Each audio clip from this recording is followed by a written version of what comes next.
Hey guys, welcome back to my late life lesbian journey. On my channel, I discuss and share my journey and process and just experiences of going from being married to a man, getting divorced, and coming out as a lesbian. If you'd like to follow my journey, please subscribe. That definitely helps my channel. And for those of you who have, thank you so much and welcome back.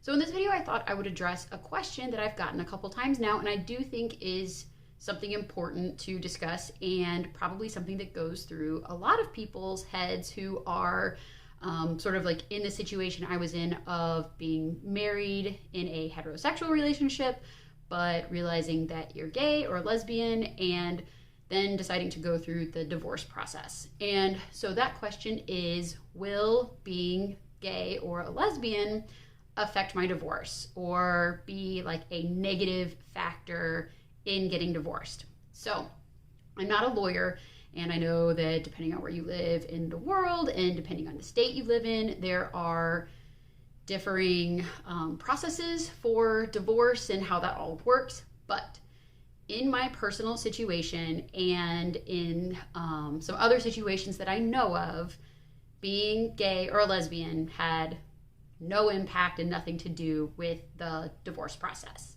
For me personally, there is a question asking the reason for divorce, and that was just irreconcilable differences. I think that's a pretty generic and standard reason to use, and probably pretty much the most common reason why people get divorced is because for whatever reason or another, there's just differences you can't reconcile, and so divorce is the option. I know that people are often scared, and I think this was even a thought that went through my mind when I went in to talk to the lawyer is, do I need to say, like, this is the reason and go into detail and all of that? And she was just like, no, she's like, this is pretty much just what we use. Obviously, there's these differences that, you're not going to fix, and so this is the reason for divorce. And so I thought maybe that would help kind of ease some people's minds, because I'm sure it's a question that you have. As far as I personally know, again, I said, I'm not a lawyer, don't have a legal background, but I don't see or know why there would be any reason that somebody could turn this into a thing, especially if there's kids involved. I think that there's the fear of, maybe the other parent or, your spouse is going to say, well, because you're gay or because you're a lesbian or whatever, you're not fit to be a parent or something, but it's your own sexuality, and that doesn't have any weight on your ability to be a parent. It's the same as if you were getting divorced because somebody was cheating. Cheating isn't a great thing, but that isn't necessarily going to impact your ability to be a parent. If there's just other issues, those aren't really going to impact your parenting, unless you're abusive, a criminal, a drug addict, something really horrible.